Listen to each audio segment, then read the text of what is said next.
अब हमारे पास जो नेक्स्ट टॉपिक आ रहा है वो आ रहा है सॉल्युबिलिटी। सॉल्युबिलिटी होता क्या है? The amount of solute in 100 gram of solvent to prepare a saturated solution at a given temperature.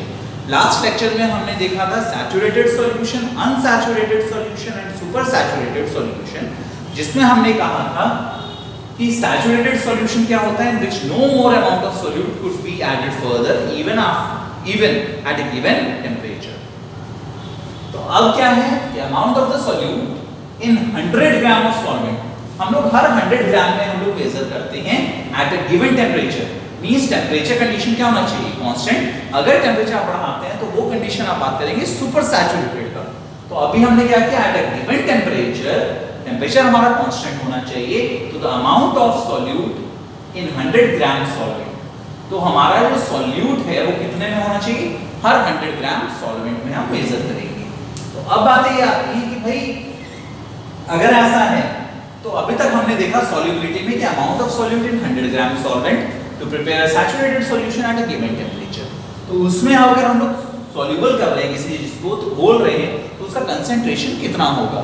तो उसमें हम बहुत सारे टर्म्स पढ़ेंगे, जैसे मास परसेंटेज वे में हम लोग निकाल सकते हैं, मोलारिटी वे में निकाल सकते हैं, मोलालिटी के तरीके से निकाल सकते हैं, नॉर्मेलिटी निकाल सकते हैं, पार्ट्स पर मिलियन के तौर पे निकाल सकते हैं। तो उसमें सबसे पहला आता है कंसंट्रेशन टर्म स्ट्रेंथ।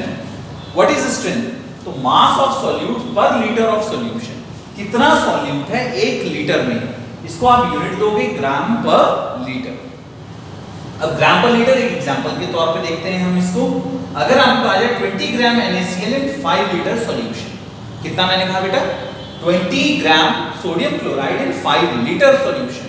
तो इसका स्ट्रेंथ कैसे निकलेगा? देखो स्ट्रेंथ,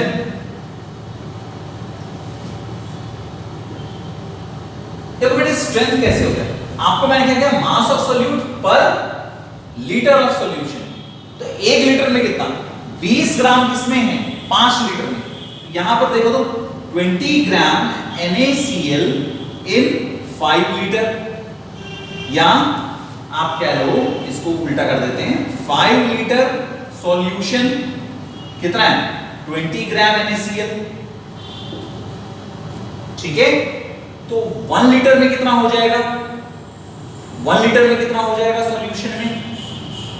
बोलो 20/5 ग्राम NaCl। यहां पे कितना आएगा? 4 ग्राम NaCl आ गया किसमें? 1 लीटर सॉल्यूशन में। तो इसका स्ट्रेंथ क्या होगा? 4 ग्राम पर लीटर। अब यहां पर ध्यान दोगे बेटे, हमने किया क्या? ग्राम पर लीटर है, इसको भूलना नहीं। स्ट्रेंथ मेजर करने के लिए सबसे बेस्ट यूनिट होता है ग्राम पर लीटर। ग्राम पर लीटर में जब कर रहे हो तो यहाँ पे 20 ग्राम NaCl है तुम्हारे पास, तो स्ट्रेंथ कैसे निकाला तुमने? 4 ग्राम पर लीटर। कैसे भाई? तो यहाँ पर तुमने कहा कि सर ठीक है, आपके पास यहाँ पे ये कॉन्सेप्ट हो गया, 5 लीटर में 20 ग्राम आपने बोला है NaCl, तो 1 लीटर में कितना होगा? 20/5। तो कितना हो गया? 4 ग्राम NaCl इन 1 लीटर सॉल्यूशन। तो आपका स्ट्रेंथ इस तरीके से कैलकुलेट आप कर पाओगे। इसको नोट कर लेंगे आप।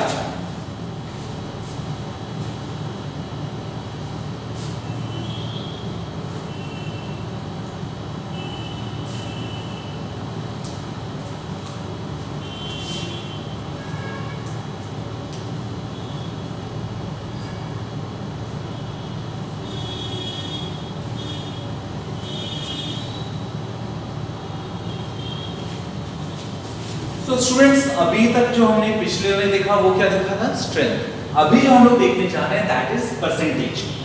आप कंसंट्रेशन टर्म परसेंटेज से भी निकाल सकते हैं। वो परसेंटेज में आप देखोगे पार्ट्स ऑफ सॉल्यूट पर 100 पार्ट्स ऑफ सॉल्यूशन। अब इसका क्या मतलब हुआ? सर हमने क्या किया? परसेंटेज हम लोग 100 के टर्म्स में निकालेंगे। परसेंटेज बाय मास, सबसे पहले आपने देखा होगा किसी भी दवाई की शीशी पर या कहीं पर भी लिखा रहता है, या दवाई के किसी स्ट्रिप पे आप देखो या कफ सिरप पे देखना, बहुत इजीली दिख जाएगा आपको परसेंटेज वेट बाय वेट लिखा हुआ। इसका क्या मतलब होता है भाई? तो the mass of solute by mass of solution, कितने सॉल्यूशन में कितना मास आपका मौजूद है। मतलब पर 100 ग्राम में कितने ग्राम क्या है आपके सॉल्यूट के हैं। क्लियर? सॉल्यूशन भी आपने किस में लिया, ग्राम्स में, और सॉल्यूट भी किस में लिया आपने, ग्राम में। तो मल्टीप्लाई कितना कर दिया आपने, इनटू 100, आपका क्या निकल जाएगा, परसेंटेज।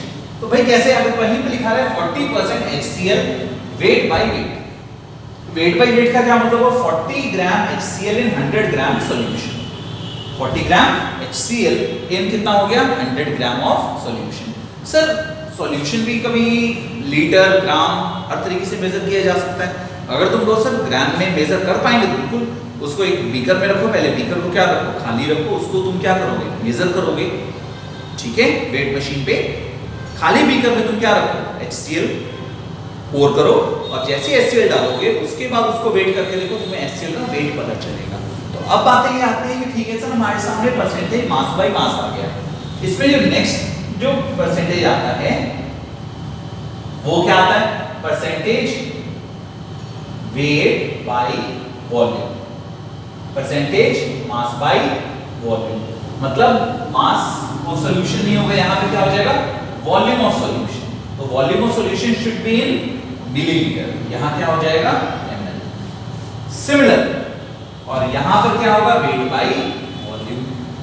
देख लो, सिमिलर एग्जांपल मींस 100 ग्राम HCl इन 100 ml सॉल्यूशन। मैंने ज्यादा कुछ चेंज नहीं किया, ये क्या हो गया, number B, percentage by mass, percentage by volume. यहां परसेंटेज बाय, यहां इसको सीधा ऐसे मिटा दो,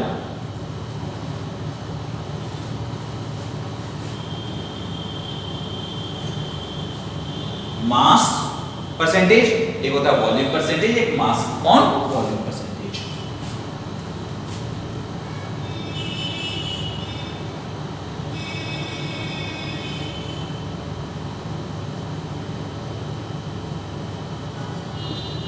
वॉल्यूम बेटर रहेगा आपके लिए। अब जो तीसरा परसेंटेज वॉल्यूम अपॉन वॉल्यूम, तो यहां पर क्या लिखोगे, V बाई V।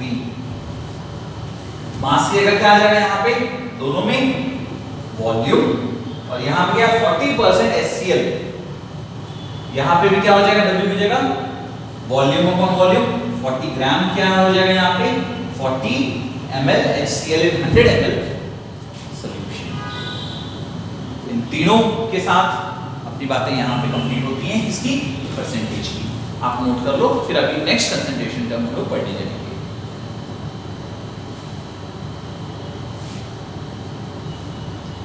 बेटा हमारा नेक्स्ट कंसंट्रेशन टर्म जो अब जो पढ़ने जा रहे हैं, that is known as molarity. क्या पढ़ने जा रहे हैं बच्चे, मोलैरिटी। Third, molarity. देखो बच्चे, मोलैरिटी होता क्या है, number of moles of solute present in per litre, LITRE लिख देते हैं पूरा, per litre of solution, per litre of solution. फिर इसमें साथ ही साथ लिखेंगे रिप्रेजेंटेड बाय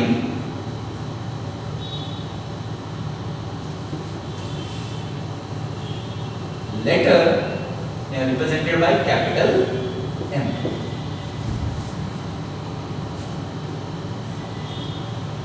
अब sir number of moles of solution, अच्छा मोल्स आपने क्लास 9th में पढ़ा हुआ है, क्लास 9th में नहीं, अब आप आगे पढ़ेंगे क्लास 9th में मोल्स क्या होता है।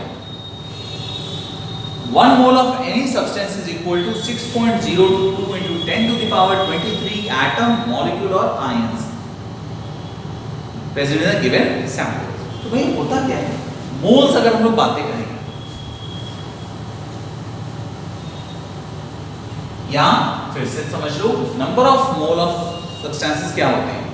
तो 1 mole of any substance is equal to 6.022 into 10 to the power 23 atom, molecule or ions present in the gram molecular mass or gram atomic mass of the given sample.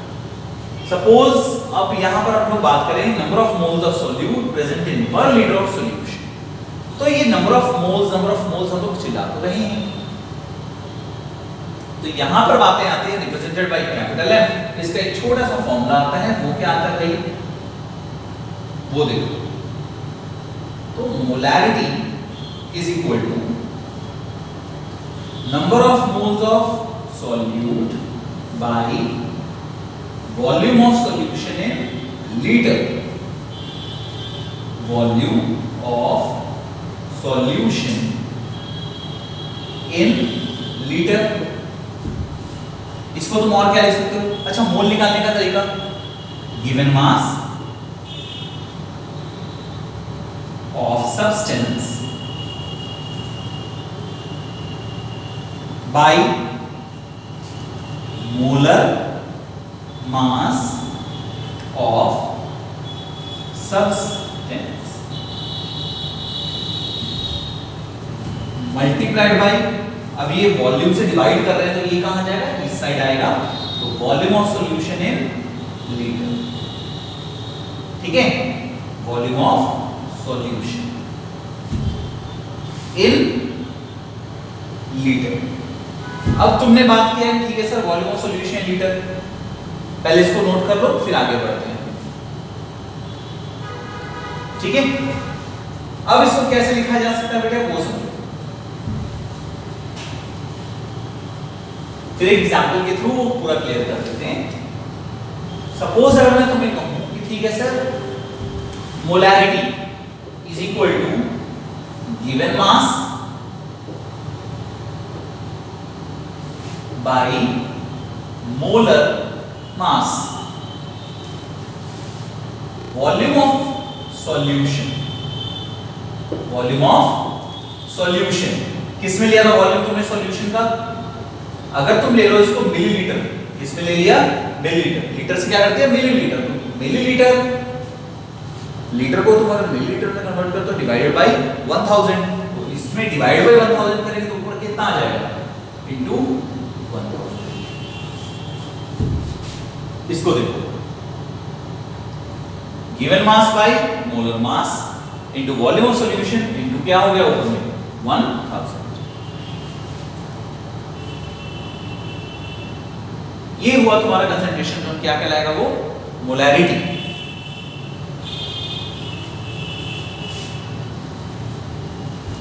अब एक example के through देखते हैं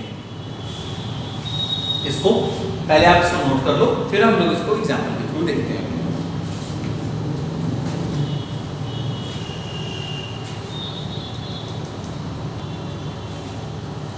now students, कोई question की तरह देखते हैं। क्वेश्चन देखो,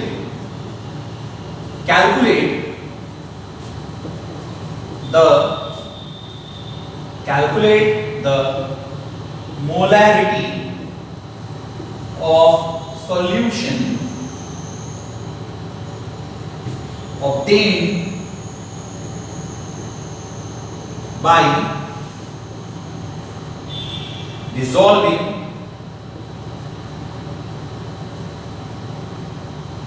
10 gram NaCl in, या 10 ग्राम आप लगा लो CaCO3 in 2 liter solution। 10 gram of CaCO3 in 2 liter solution। बेटा 10 ग्राम थोड़ा और छोटा हो गया, कैलकुलेशन आसान करने के लिए करते हैं, थोड़ा देखोगे 200 ग्राम ऑफ CaCO3। अब तुम जानते हो यहाँ पे नोट करके लिखोगे,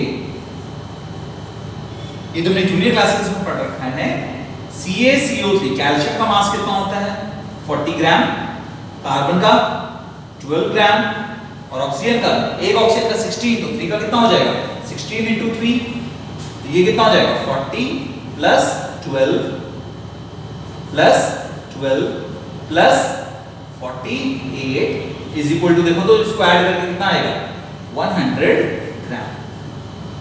ठीक है, अब यहां पर अगर आंसर इसका लिखोगे तो यहां पर क्या होगा, आपका फॉर्मूला क्या है, गिवन मास, गिवन कितना दिया हुआ बेटा आपके 200 बाय मोलर मास कितना निकला इसका, मतलब इसके सभी एटम्स के जो मास है, मतलब इसका पूरा मोल, मतलब पूरा कैल्शियम का 40 ग्राम लें, कार्बन का 12 ग्राम और ऑक्सीजन का कितना ले लें 16 into 3 दैट इज 48 ग्राम। तो कितना आ रहा है तुम्हारा मोलर मास 100 ग्राम।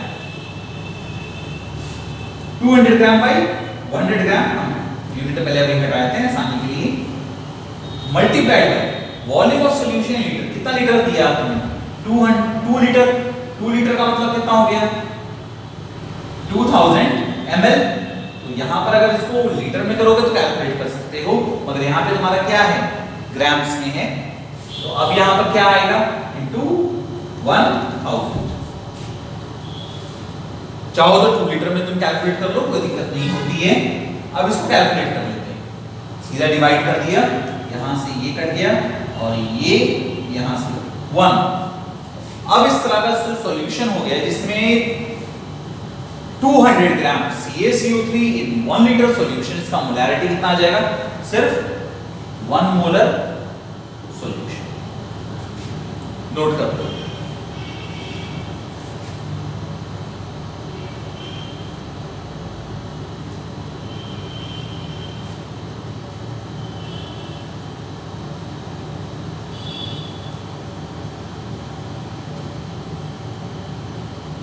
ठीक है।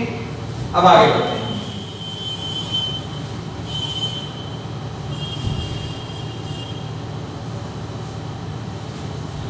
क्या हो कि अगर हमने थोड़ा एडवांस चल रहे हैं बच्चे, अगर हम लोग कह लें हमारे पास 2 सॉल्यूशन है, या अच्छा कभी ये बताओ, एक छोटा सा एग्जांपल देखते हैं हम लोग। अगर मैं तुम्हें एक सिंपल सा एग्जांपल दूं कि सर हमने नमक 1 चम्मच दिया, सपोज पानी तुम्हारे पास 1 लीटर का पानी का बॉटल है, तो तुमने 1 चम्मच नमक डाल दिया, उसका 1 चम्मच का कंसंट्रेशन क्या सेम होगा अगर मैं पानी का कंसंट्रेशन बढ़ा दूं, 1 लीटर से करूं 2 लीटर 3 लीटर 1 ड्रम, नहीं सर कंसंट्रेशन अलग अलग लगेगा। अगर हम 1 लीटर पानी में 1 चम्मच नमक डालें हमें हल्का नमकीन महसूस होगा, मगर तुम 1 ड्रम पानी में 1 चम्मच नमक घोल दो क्या महसूस होगा, सही है। तो अब हम लोग बात करते हैं कंसंट्रेशन डिपेंड करता है कि तुमने उसको डाइल्यूट कितना किया। एसिड बहुत ज्यादा नुकसानदायक होता है, हमें पता है। तो अगर मैं ये कहूं तुम्हें कि अगर उसी एसिड में पानी डालते चले जाएं तो उसका एसिडिक नेचर क्या हो जाएगा, बहुत कम हो जाएगा। तो भाई मोल्स तो हमारे कांस्टेंट रह गए, मगर हमने क्या किया यहाँ पे वॉल्यूम किसका बढ़ा दिया, सॉल्यूशन का। तो जो मोलैरिटी है, जो फाइनल उसका जो स्ट्रेंथ है वो क्या हो जाएगा, घट जाएगा। अब कुछ इस तरीके से देखो इसको कैसे यूज करते हैं। Case of dilution, case of dilution, अगर तुमने कहा कि एक बीकर लिया, उसमें तुम्हारे पास क्या चीज है,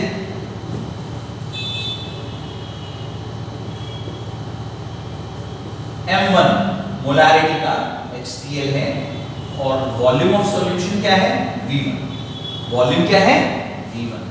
इसका क्या मतलब होता है M1 मोलैरिटी का HCl इन V1 सॉल्यूशन, इसका मतलब ये होता है कि M1 moles of solute in V1 solution. अब इसका कहेंगे इसमें क्या ऐड करो, वाटर, या तुमने इसमें क्या ऐड कर दिया, वाटर ऐड कर दिया। अगर तुमने इसमें बेटे वाटर ऐड कर दिया, अब क्या होगा, तो एक रिजल्टेंट बनेगा, क्या बनेगा, रिजल्टेंट। उसमें क्या होगा, मोल्स तो तुम्हारे कांस्टेंट रहेंगे, मोल्स तो वही है ना M1। अच्छा वॉल्यूम क्या हो गया, बढ़ गया, तुमने पानी कितना ऐड किया, अब उसके हिसाब से उसकी मोलैरिटी चेंज हो गई। तो मोलैरिटी, फाइनल मोलैरिटी क्या हुआ, M2। तो अगर तुम्हें कहा जाए कि बताओ M1 तुम्हें पता है, V1 पता है, पानी ऐड कर दिया, V2 भी तुमको पता हो गया कितना पानी ऐड किया, वॉल्यूम, अगर मैं वॉल्यूम पानी का दे दूं तो पता चल जाएगा, तो फाइनल वॉल्यूम भी तुमको पता है। बताओ मोलैरिटी अब कितनी होगी। तो मोलैरिटी निकालने के लिए यहां पर इस तरह की कंडीशन में तुम्हारा फॉर्मूला क्या लगेगा, तो वो देखो ऐसी कंडीशन में जो आपका फॉर्मूला लगेगा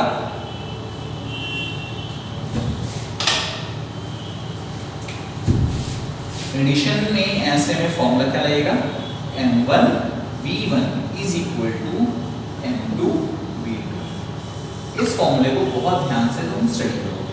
क्या फॉर्मूला बेटे, m1 v1 is equal to m2 v2। इस फॉर्मूले को अगर हम लोग ध्यान से देखें तो इससे हमारे पास कोई भी ऐसा न्यूमेरिकल है तो इजीली सॉल्व हो जाएगा, आपके पैकेज में दिया रहता है।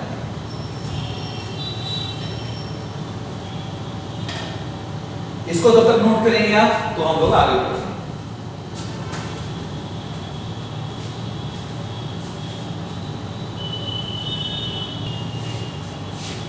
सो स्टूडेंट्स, हम लोग अभी तक जो देखते आ रहे हैं वो क्या देखा हमने, इसको यूज कैसे करते हैं मोलैरिटी टर्म्स को, m1 v1 m2 v2। अगर मैं उससे क्वेश्चन दूं, एक क्वेश्चन है बड़ा सिंपल सा कि क्वेश्चन अगर लिखें if 1 molarity given solution given क्या है, सॉल्यूशन कितना दे दिया, 100 ml solution is diluted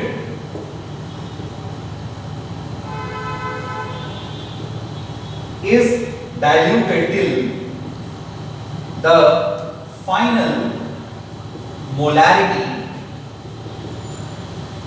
becomes 0.1 molarity. Find the volume of water added for dilution. Volume of water added for dilution. कितना वाटर आपने ऐड कर दिया। तो अब यहां पर देखो, आप पहले क्वेश्चन को ध्यान समझ लो। If 1 molarity of a given solution कितना दे दिया, 100 ml is diluted till the final molarity becomes 0.1 molarity। ये कितना हो गया बेटा जी, 0.1 molarity। तो find the volume of water added for the dilution. कितना वाटर ऐड किया तुमने, एक सिंपल सा चीज है, आप कैलकुलेट करो और देखो क्या आंसर।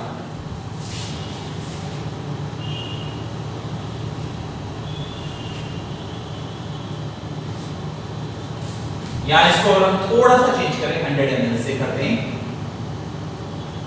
2000 ml। तो देखो, तो यहां देखो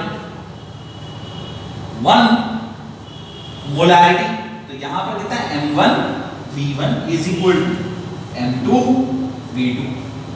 अगर तुम इसको कहोगे m1 v1 is equal to m2 v2, तो m1 कितना है तुम्हारे पास, देखो यहां पे 1, v1 कितना है 2000, m2 कितना है यहां पर 0.1 इंटू v2 निकालना है तुम्हें वॉल्यूम।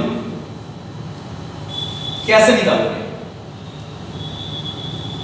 देखो यहां पे वॉल्यूम 2 किसके बराबर हो जाएगा, 2000 बाई 0.1 कितना आ जाएगा वॉल्यूम, इसको करो, पॉइंट को हटा देंगे कितना आ जाएगा 20,000 ml।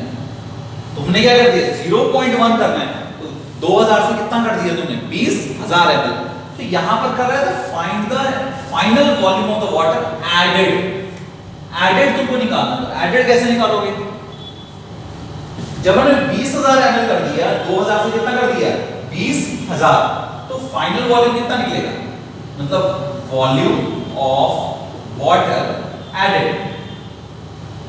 देखो बेटे, पहले जो सॉल्यूशन, पूरा सॉल्यूशन क्या होता है, सॉल्यूट प्लस सॉल्वेंट। पहले जो सॉल्यूट था वो कितना था, सॉल्यूट और सॉल्वेंट के बाद सॉल्यूशन 2000 ml। भाई जब हमने मोलैरिटी 0.1 मोलर सॉल्यूशन कर दिया, तब जो हमारा जो volume of water added for the dilution है, उसमें हमें कैसे पता चलेगा V2 से? नहीं पता चलेगा ना। वॉल्यूम फाइनल किसका पता चला? सॉल्यूशन। तो V2 और volume of solution, volume of solution after dilution, dilution के बाद वॉल्यूम ऑफ सॉल्यूशन। अब यहां पर आता है कि वॉल्यूम ऑफ, तो अगर जो फाइनल जो वॉल्यूम हमारा निकला उसमें से इसके वॉल्यूम को हम सिर्फ सब्सट्रैक्ट कर दें तो हमें पता चल जाएगा, मींस 20,000 माइनस 2000 ml कितना निकल जाएगा? सर आप बोलोगे कि हमारे पास सर 18,000 ml आपने क्या किया? बताओ, 18 लीटर आपने क्या किया? पानी ऐड कर दिया। नोट करोगे आप, क्लियर हो जाएगा। फिर हम आगे नेक्स्ट टॉपिक पे बढ़ते हैं।